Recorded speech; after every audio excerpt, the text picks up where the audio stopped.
Bienvenue à ce nouveau numéro du condensé de l'actualité parlementaire sur le continent africain que vous propose Hémicycle d'Afrique. En Afrique du Sud, Lindiwe Sissoulu, ministre du Tourisme, était face aux députés la semaine dernière pour répondre aux questions concernant la performance de son portefeuille. En réponse aux députés, la ministre a indiqué que plus de 200 millions d'euros ont été alloués pour rajeunir le secteur du tourisme suite aux ravages causés à l'industrie du tourisme par la COVID-19. En conséquence, les indices du commerce et de la consommation sont désormais plus élevés et les normes et standards de fonctionnement sûrs ont été introduits. Toutefois, ces interventions ont contribué à relancer la demande touristique au niveau national qui a encore été stimulée en grande partie par le retrait de l'Afrique du Sud par le gouvernement britannique de sa liste rouge de destinations de voyage, a précisé Lindiwe Sissoulu. Du côté du pays des hommes intègres, au Burkina Faso, l'Assemblée nationale a convié ce mardi le gouvernement à donner des explications sur les circonstances de l'attaque du détachement de la gendarmerie d'Inata survenue le dimanche 14 novembre 2021. Ceci en respect aux dispositions de l'article 113 de la Constitution du Burkina Faso qui indique que le gouvernement est tenu de fournir à l'Assemblée nationale toutes explications qui lui sont demandées sur sa gestion et sur ses actes. L'invitation a été adressée au gouvernement du président Roch-Marc Christian Kaboré au travers d'un communiqué de presse. Au Niger, les parlementaires ont examiné et voté à l'unanimité ce samedi 20 novembre 2021 en séance plénière le projet de loi autorisant la ratification de l'accord de financement. Cet accord est composé d'un crédit d'un montant de 44 800 000 euros, soit environ 29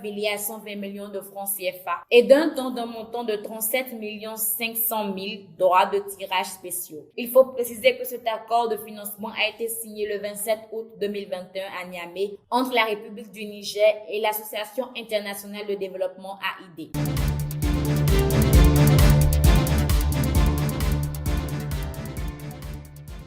Notre rubrique éclairage de ce jour revient sur la composition du Parlement de la CEDEAO. Le Parlement de la Communauté économique des États de l'Afrique de l'Ouest CEDEAO est composé de 115 sièges. Chaque État membre de l'institution a un minimum garanti de 5 sièges. Les sièges restants sont partagés sur la base de la population des pays. Ainsi, le Nigeria dispose de plus de sièges que n'importe quel État membre, dont 35 sièges. Le Ghana a 8 sièges, la Côte d'Ivoire 7, le Burkina Faso, la Guinée, le Mali, le Niger et le Sénégal ont 6 sièges chacun. Quant au Bénin, le Cap-Vert, la Gambie, la Guinée-Bissau, le Libéria, la Sierra Leone et le Togo, ils ne disposent que de 5 sièges chacun. C'est sur cette connaissance que nous mettons fin à ce bulletin d'information parlementaire. Abonnez-vous à notre chaîne YouTube et n'hésitez pas à nous visiter sur nos différents réseaux sociaux, Facebook, Twitter et suivez toute l'actualité de nos élus sur www.hémicycledafrique.com. Portez-vous bien.